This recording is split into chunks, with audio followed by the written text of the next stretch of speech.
সাতক্ষীরা সদর উপজেলার ফিংড়ি ইউনিয়নের একটি দুগ্ধজাত পণ্য তৈরির কারখানার জেলা গোয়েন্দা পুলিশ অভিযান চালিয়ে বিপুল পরিমাণ ভেজাল দুধ ও ঘি সহ দুই ভেজাল চক্রের সদস্যকে আটক করেছে।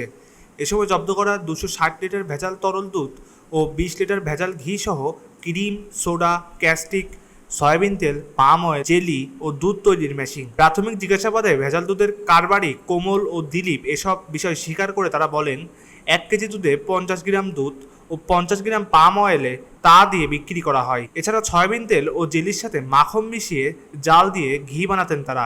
দীর্ঘ 7 বছর যাবৎ এই ভেজাল ব্যবসা করে আসছেন।